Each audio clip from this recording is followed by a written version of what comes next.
China doesn't have any of that. None of it. There's no significant Chinese bond market. They don't have the infrastructure of banks and dealers I described. They don't have the physical infrastructure. And most of all, they don't have a rule of law. You can't trust the Chinese as far as you can throw them. I was a facilitator and then a participant in the first ever financial war game ever conducted by the Pentagon. We did this at a top secret location called the Warfare Analysis Laboratory. One of the things we did there, I was on the China team. I wanted to make it realistic. So I said, let's lie, cheat, and steal, because that's what Wall Street does. And that's a more realistic game. So I recruited a friend of mine who's fluent in Russian to be on the Russian team. And I had dinner with him before we went down to the laboratory. And I said, look, here's the plan. I'm going to persuade my China team colleagues to basically announce a new gold standard. And we've accumulated enough gold, and we're going to say for now on, our currency is backed by gold. We're going to put the gold in Switzerland to keep everybody happy. We're going to issue notes from a bank created in London under English laws to keep everybody happy. Here's the thing. We're going to say from now on, if you want our exports, you have to pay for us in this new currency. We're not taking dollars anymore.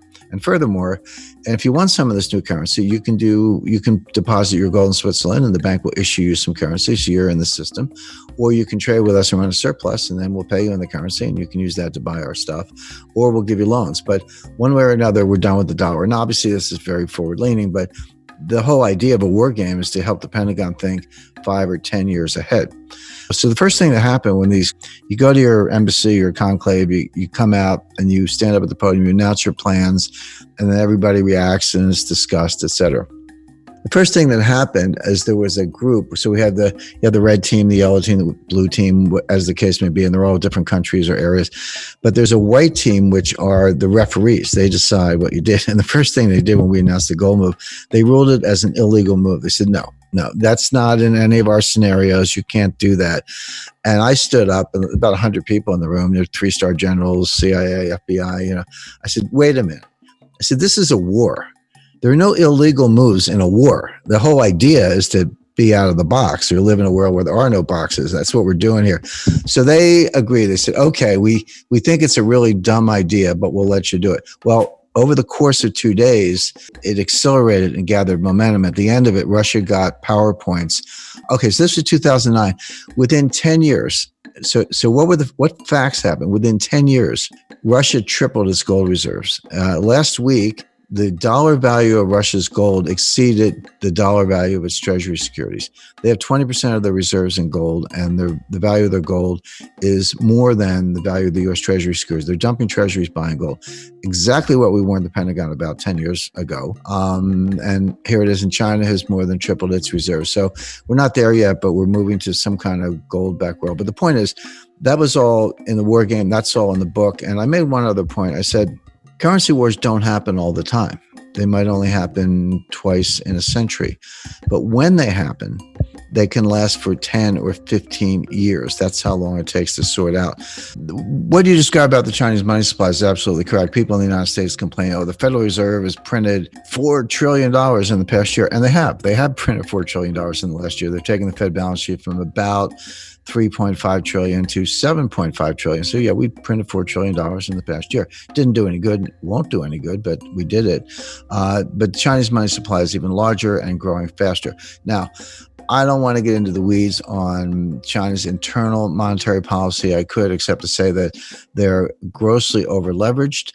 The economy is investment-driven, not consumption-driven. They're about 45% investment. The U.S. is about 25% investment. So that gives you some idea of how investment is to the Chinese, which is actually okay if you're investing in productive assets that pay the way. They're not. They're wasting the money. I've been to China many times, been going back and forth there for 35 years. I've been out in the countryside. I don't just stick to the hotel lobby in Beijing. I got mud on my boots visiting these ghost cities. And so each ghost city, there are a bunch of them, actually seven. Imagine building 7 cities. That's what I saw. And so they got 1 or 2 skyscrapers, and they got mixed use, and they got retail shopping, a country club, a hotel, a golf course, a pond, highway stops, airport, etc. And it's all empty. I mean, it's just all empty. Shiny new construction, some of it's still under construction, all empty. So I said to the communists, I said, what are you guys doing here? I mean, nobody's here. So, oh, don't worry. People will be coming from the countryside and they will be populating these cities. And I said, when? I said, no one's coming. And besides that, you've already drained the countryside. That already happened. But I said, you cannot mothball a building. It's not like some old clothes. I mean, the way a building maintains itself, it gets occupied and there's maintenance and people fix it and all that. I visited, I used to travel a lot in Central Africa in the early 80s. Zaire at the time, today it's the Congo. I was in Kinshasa, but it was right after the 70s commodities boom.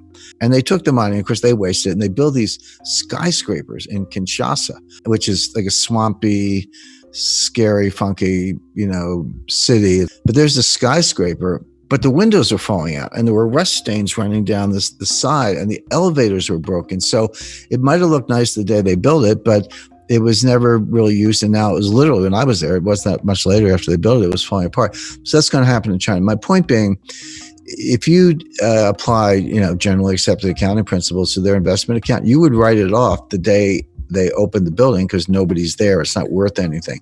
So they're wasting the money. They're over leveraged. They're overprinted. However, none of that has anything to do with the status of the Chinese yuan as a global reserve currency. The yuan is not a reserve currency. It will not be, probably in my lifetime, maybe never. And I'll tell you why. Because a lot of people don't understand what a reserve currency really is. You get a report from the IMF and it says, 60% of global reserves are in dollars, which is true, and about 25% are in euros, which is true. So 85% of global reserves are in dollars or euro, which means the only meaningful exchange rate in the world is the euro-US dollar cross rate. Everything else is working around the edges. You got some sterling and yen and Swiss francs and a couple other things. Aussie dollar is tiny, believe it or not, good currency, but not a big part of it. And China's like this kind of invisible 1% sliced down at the bottom. And China has $1.4 trillion in its reserves. But here's the point. It's not as if they have pallets of $100 bills stacked up in the basement of the People's Bank of China. They don't. You invest in securities. In other words, they're dollar-denominated securities. So it's not actually dollars. They're treasury bills, notes, and bonds denominated in dollars. So the thing that makes a reserve currency is not the currency, it's the bond market. You need something to invest in. Again, so you need a liquid bond market with different maturities, different interest rates. You need dealers, you need auctions, you need payment and clearance systems, you need repo or repurchase agreements, futures, options, when issued trading, custodians. The rule of law, there's a whole massive infrastructure, which we started working on when Alexander Hamilton was, advising George Washington, and we've been doing it ever since. And others, Bank of England has done the same. China doesn't have any of that, none of it. There's no significant Chinese bond market. They don't have the infrastructure of banks and dealers I described. They don't have the physical infrastructure. And most of all, they don't have a rule of law. You can't trust the Chinese as far as you can throw them. And so they have no chance of being a global reserve currency, none. Same with the Russian ruble, same with a lot of other currencies, same with Bitcoin. Show me the Bitcoin bond market. Maybe you can get my attention, but not sooner. So none of those are going to replace the dollar. First thing, my wife hates me to admit this, but I was once a registered lobbyist in Washington. I ran an office there. I spent a lot of time on Capitol Hill. And the first thing I learned in Washington is you can't beat something with nothing. In other words, if you hate a policy or a program, you just hate it, you write op-eds, fine. You're not going to change it unless you bring something to replace it. So for all the criticisms of the dollar, and there are plenty of them, you're not going to dethrone the dollar as the leading global reserve currency unless you can show me what you're going to replace it with. And there's one and only one contender in the world today, which is gold. So that's a whole other conversation. I'm not saying we're going to be on a gold standard tomorrow. As far as China's concerned, China's a house of cards. It's going to collapse. It's going to be ugly. Hard to say when, but probably sooner than later. And they know it.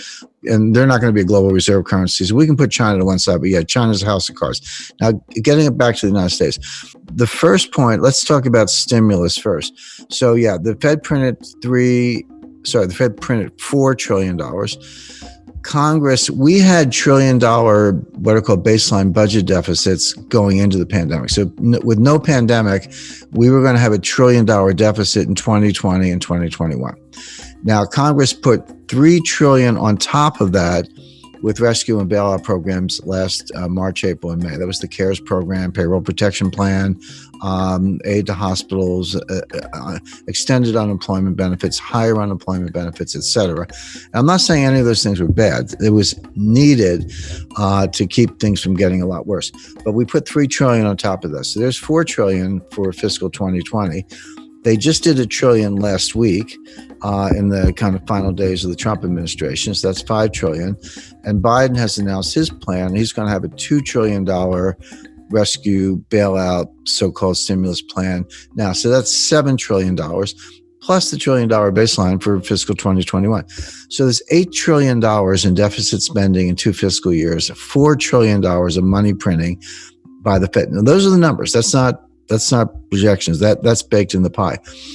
Just don't call it stimulus. It will have no stimulative effect. Does it, again, as I say, keep the lights on? Yes. Would just some people keep their jobs last spring because their employer got payroll protection plans? Yes.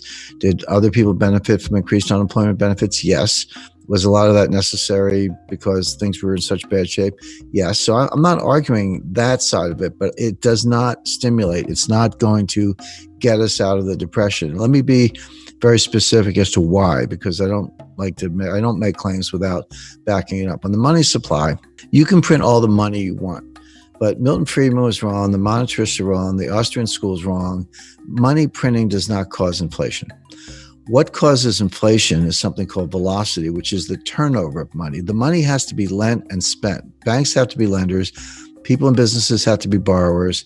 You have to be spending it, get it in circulation, in other words, in order to potentially to have some inflation. And that's the technical name for that is velocity. Velocity is dropping, sinking like a stone. And by the way, it's been dropping since 1998. It dropped faster in the 2008 crisis. It's dropping faster today, but the trend has been very steeply down for the last 22 years. And so, nominal GDP, so the dollar value of all goods and services, leaving aside inflation, that's what we mean by nominal value. Nominal value of gross domestic product is money supply times velocity. How much money is there and how much does it turn over? Multiply one by the other, and that's your nominal GDP. And I remind people that $7 trillion times zero is zero, meaning you can print the $7 trillion, but if you don't have any velocity, you don't have an economy. And so you can understand monetary policy is a desperate race between increasing money supply and declining velocity. One offsets the other so that you barely keep nominal GDP where it is. In fact, it's going to go down about 6 or 7%. We're not getting back to 2019 levels of output. If you take 2019 as your baseline, we're not getting back to 2019 levels till 2023 at the earliest. We're not getting back to 2019 levels of job creation, the number of people who have jobs, until 2025 at the earliest.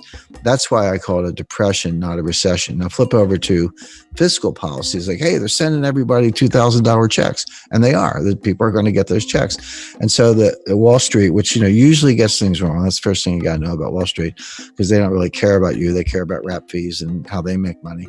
So they're saying, all right, they're going to send out the $2,000 checks, and people are going to get those checks, and they're going to run right out. And they're going to buy a car, a refrigerator, paint the kitchen, whatever it may be. No, the first two things are true. They're going to spend the money, and they're going to borrow the money, and they're going to send people the checks. But when people get the checks, they're not spending it. What they're doing, they're saving it. They're either paying down debt, which is equivalent to savings, or they're putting the money in the bank, which is savings.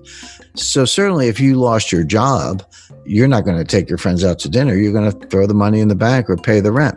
But even if you didn't lose your job, you look around, like maybe your spouse lost his job. Maybe your neighbor lost his job. Maybe you think you're next, like you have a job, but you're worried you're going to get fired next week. So you save it. And the name for that, economists call that precautionary savings, or, plain English, it's saving for a rainy day, except it's raining everywhere. So they are going to send the checks out, but people aren't going to spend it. And that's the reason you're not going to get the stimulative effect, but you are going to increase the deficit, which gets back to this debt to GDP ratio. So take the total debt divided by GDP. That's some ratio.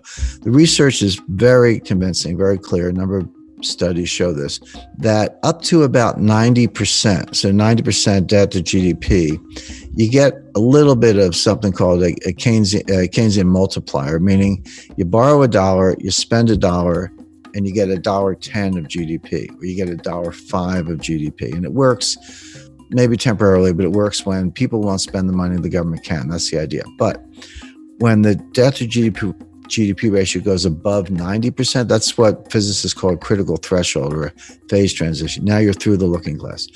Now the Keynesian multiplier drops below 1, meaning you borrow $1, you spend $1, but you only get 90 cents of GDP. But meanwhile, the debt went up $1. So what's happening to the debt to GDP ratio? This is going up dollar for dollar, but this is going up 90 cents on the dollar. So the ratio is getting worse. Guess what the US debt to GDP ratio is today? The answer is it's about 135%. So we're way past that 90% threshold. And by the way, who's in that club? I can tell you, Lebanon, Greece, and Italy. So there's your lunch table for four, the four super debtors league. And it just gets worse. And that ratio past 90% is a headwind to growth, because people look at it and are like, hey, I don't have a PhD in economics, but I just don't like what I see. And people understand correctly, and this is the behavioral adaptation that policymakers on Wall Street do not understand. But the behavioral adaptations, people look at it and say, I don't know how this is going to end, but it's going to end. We're either going to have a default, or we're going to have something like hyperinflation to make the debt go away, or they're going to raise my taxes. Not sure which, maybe all of the above, but I have to save more money to meet my lifetime goals in the face of some bad outcome that's going to come out of this. That's the real world behavior, and economists know very little about the real world. So the point is, increasing the money supply doesn't work because velocity is declining. Increasing deficits doesn't work because people are saving, not spending, and they're preparing for worse outcomes. So neither one of these, you can call it money printing or spending, but don't call it stimulus, because it doesn't stimulate. We're not getting out of this. And that's why I call my book The New Great Depression.